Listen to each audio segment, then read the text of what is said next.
All right, everyone, welcome back to Talking Soccer. I am Justin Horniker, your host, and today I want to talk a little bit about the NWSL and just league-wide officiating. It's a narrative that comes up over and over and over again. I found articles back from 2014 talking about NWSL's officiating, how much of a problem it is. And this is just fresh in my mind because today, San Diego Wave FC general manager Molly Downtain was fined for approaching an official after the game last week. And it seems like every month a team is getting fined. Some team officials getting fined for commenting about the officials, for approaching the officials about a call.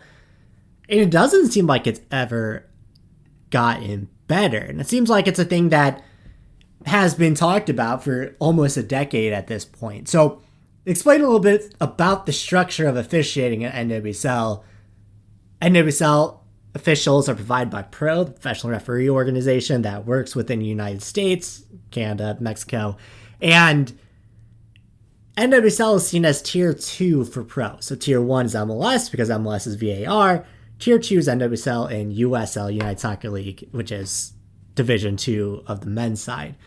And that's where a lot of the big problems are, because if you're a professional referee, you want to be moving up in those tiers because Tier 1 obviously gets paid the most. You have to deal with VAR. There's more jobs at Tier 1 than Tier 2 where there's no VAR.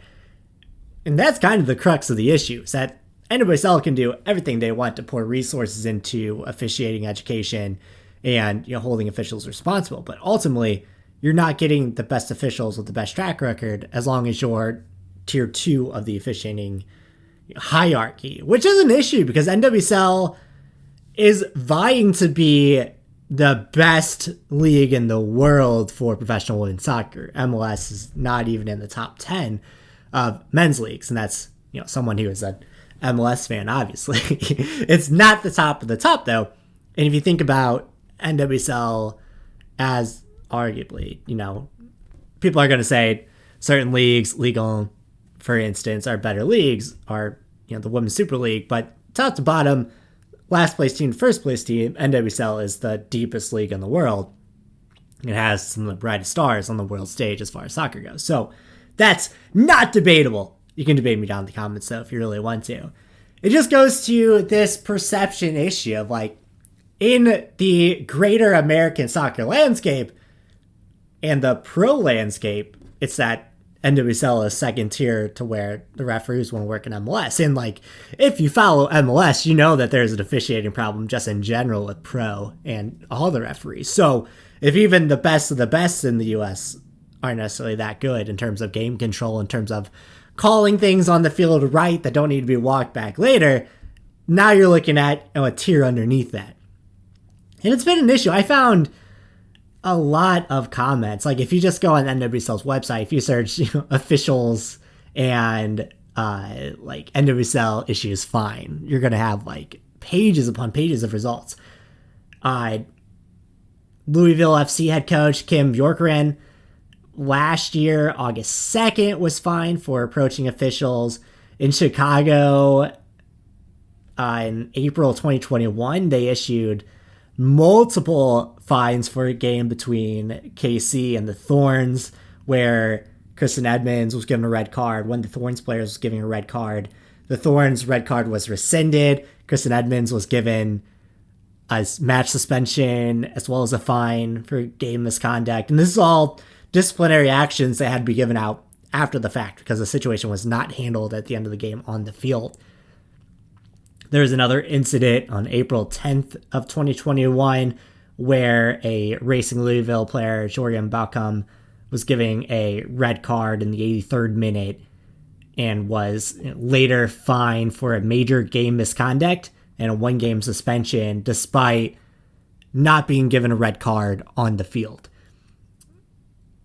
They've issued fines upon fines for statements given against the refs, calling out this officiating. Earlier this year, Chris Ward went on kind of a tirade just talking about it, saying if you want to have talented players on the field, which people tune in to watch Ashley Sanchez, people tune in to watch Trinity Rodman, if you're going to do your job in protecting them, that's not going to be the case if you're going to get less exciting players on the field and people aren't going to want to watch. So the league at some point has to make a decision as to what they want to do, because this is what continues to happen.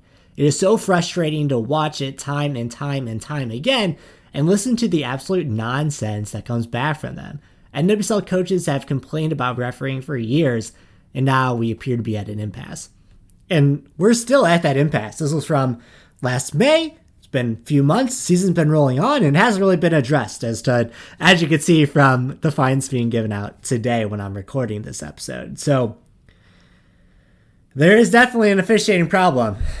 It probably doesn't get better unless it's addressed in the offseason, unless it's addressed with pro, unless there's some real radical change that has to happen to the structure of the league, to the structure of officiating. So that's just giving you an idea of why there is an officiating issue and why it's probably not going to get better, unfortunately, even if us as fans and media members make a lot of noise.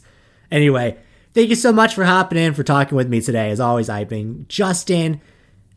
Give me a subscribe, give me a thumbs up, and let me know what you think down in the comments about what we can do to make officiating just a little bit better the rest of the season. As always, you can check out my other soccer stuff if you like these videos. Soccer Talk Lads podcast. We put out episodes every couple of weeks, at least until next MLS season starts, and we're going to be recording weekly. And yeah, talk to y'all later.